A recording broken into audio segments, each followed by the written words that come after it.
In Clee Smith's book, Curious Creature, the world of the protagonist is defined by silence and a single windowsill. Curie exists in a state of high constraint, with her entire horizon bounded by the frame of a house window. She looks at a jar on that sill every single day, until a specific question breaks the routine. Where did you come from, little cherry?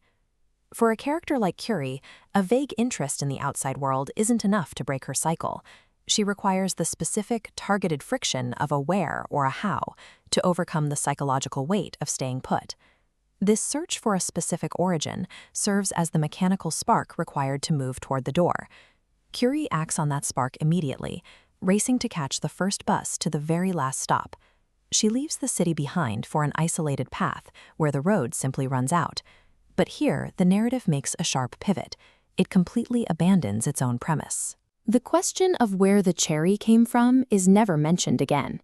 This omission is a deliberate tool used to show that curiosity and wonder are functionally different states of mind. By refusing to answer the initial question, the book forces us to detach from the search for facts and evaluate the experience itself. In the opening chapters, curiosity serves one strict purpose. It provides the energy to leave a static environment. We can view this as a curiosity engine. It generates the initial burst of energy required to overcome inertia, pushing a character past their starting point. However, this drive is finite. Once Curie reaches the road's end, the drive to find an answer is exhausted.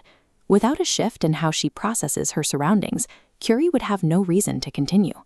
Her journey would stall right at the edge of the woods. Curiosity is a powerful but limited tool. It is designed to deliver us to the starting line of exploration, but it cannot sustain the walk. Inside the cave, Curie's behavior shifts from goal-seeking to careful, respectful observation. This is the transition into wonder. She encounters a massive web of frost blocking her path.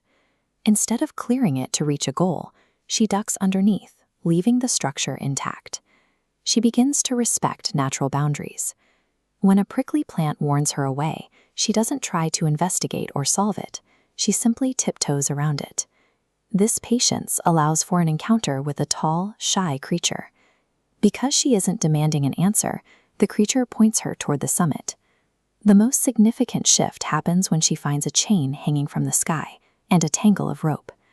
Curie decides that some things are simply the way they are, and she keeps going. None of these moments help her find the origin of the cherry. The book suggests that wonder requires us to abandon the compulsion to categorize or solve everything we discover. Because Curie adopted this mindset of open observation, she reaches the absolute summit of the mountain and looks through a gap between two quiet peaks. She isn't rewarded with a fact about a cherry. Instead, she witnesses a cosmic spectacle as stars fall from the sky in long white lines.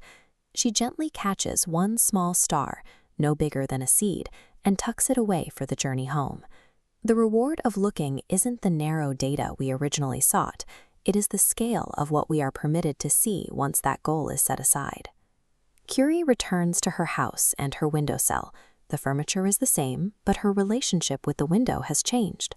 The ordinary cherry is still in the jar, but it now sits beside a piece of the sky that glows and illuminates the room. If the book had answered her question about the cherry's origin, she would have returned with a piece of trivia. By ignoring the question, she returns with a piece of the universe. The presence of the star beside the cherry suggests that focusing strictly on our original goals can limit the potential of what we find. Curiosity is the initial shove that overcomes the weight of staying put. Wonder is the subsequent realization that the world is too vast to fit into the frameworks we started with. In this view, exploration isn't about closing loops. It's about finding entirely new things to wonder about.